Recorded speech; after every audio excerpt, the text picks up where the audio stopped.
Vous avez créé avec ScoreFact un canal de communication optimal avec les décisionnaires chez vos clients.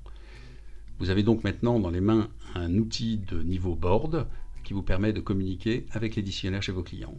C'est-à-dire que ça concerne chez vous le fonds d'investissement, la direction générale, le product management, le customer management, marketing management, etc. Tout le monde peut avoir accès à ce contact direct avec les clients finaux. Le principe, c'est de démarrer d'une décision à prendre et nous allons créer les données qui vous permettront de mettre en place une prise de décision. Bien sûr, plus la décision est risquée, a été remise en cause, est difficile, critique et stratégique, plus on est dans le cœur de ce à quoi servent les Custom Data de ScoreFact. Quelques exemples, je vous laisse les lire et mettre en pause, mais globalement, à chaque fois que vous avez un arbitrage qui prend un petit peu de temps, il y a une grande chance que le client final ait une partie de la solution, et c'est ce que nous allons collecter pour vous.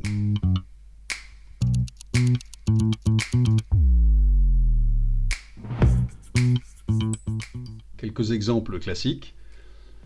Vous lancez un module XX sur le marché, vous avez besoin de savoir quel est son potentiel économique, quelle est la source d'ARR qu'il va représenter. On récupère cette information directement, c'est-à-dire qu'on fait une bonne description du module que vous allez lancer et on peut remonter l'information. Est-ce qu'il y a un besoin sur le parc? Est-ce qu'ils sont déjà équipés? Si oui, de quelle solution? Si presque, vers quelle solution ils se dirigent? Est-ce qu'ils feront un investissement à 6 mois en 2025, 2026, 2027? Vous pouvez avoir une information très précise qui va permettre de prioriser vos efforts. Vous pouvez faire d'ailleurs sur 6, 7 solutions en même temps. Il peut y avoir une initiative qui soit portée par chacun des membres du board avec son idée. Et là, vous allez pouvoir vérifier, savoir si jamais il y a un potentiel économique réel derrière les investissements ou les décisions qui sont proposées. Un autre exemple, c'est la migration de parc. Vous pouvez vous poser la question et attendre un revenu significatif sur l'exercice qui vient. Mais vous avez besoin de savoir est-ce que le parc est informé de la nouvelle version, est-ce qu'il est informé de ses bénéfices.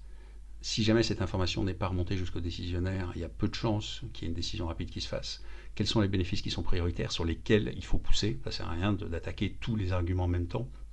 Et vous avez besoin de savoir quels sont ceux qui ont un impact sur vos clients. Quels sont les moyens le plus efficace de les informer si jamais ils n'ont pas perçu encore les bénéfices de la mise à jour. Et entre nous, si jamais ils n'ont pas perçu de bénéfices de la mise à jour, je ne vois pas comment vous pouvez attendre d'avoir un revenu significatif de leur part.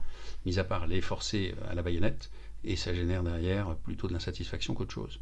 À quel moment ils vont le faire concrètement? Et là, vous avez besoin de savoir cette information de façon précise, et quels sont les freins, c'est-à-dire quelles sont les objections commerciales que vous devez préparer avant, et que vous devez attaquer en mettant des contre-feux dans votre discussion marketing.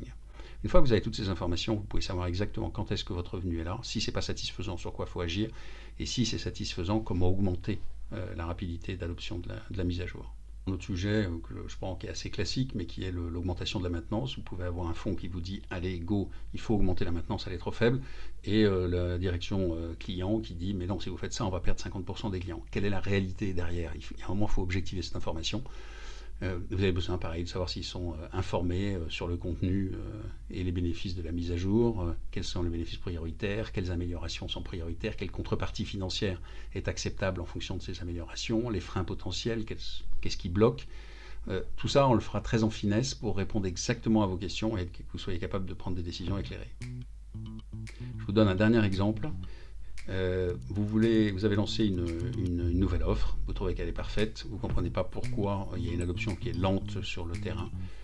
Voilà le genre de scénario qui va être mis en place. On va présenter, c'est ce qui est en point numéro 1, de façon précise le contenu de cette offre et de façon à être sûr que les clients vont répondre de façon informée.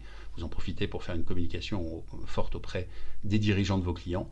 En point numéro 2, on va vérifier si jamais ils ont perçu vos communications marketing ou à travers les commerciaux qui poussaient sur cette nouvelle offre. Est-ce qu'ils sont au courant? Est-ce qu'ils ont perçu les bénéfices? En numéro 3, quels sont les points qui peuvent être solutionnés fortement par cette offre et donc ceux sur lesquels il faut appuyer? Encore une fois, il vaut mieux appuyer sur 3 points que sur 6 ou 10, ce qui rend trop compliqué la perception des offres. En point numéro 4, quand est-ce que ça va impacter votre ARR? Quand est-ce qu'ils vont acheter? Vous avez présenté cette offre, vous avez vu avec eux sur quel point vous allez pouvoir leur apporter de la valeur ajoutée. Quand est-ce qu'ils vont faire cet investissement? Cette information, elle est capitale. Vous attendez peut-être ce revenu pour cette année, peut-être que c'est dans 2 ans qu'il va venir. Et quels sont les obstacles, c'est-à-dire, encore une fois, quelles sont les objections marketing commerciales qui se présentent et sur lesquels vous devez avoir prévu en avance de phase une explication. Vous vous retrouvez avec une présentation graphique qui est évidente sur ce sujet, vous êtes capable de prendre des décisions tranchées.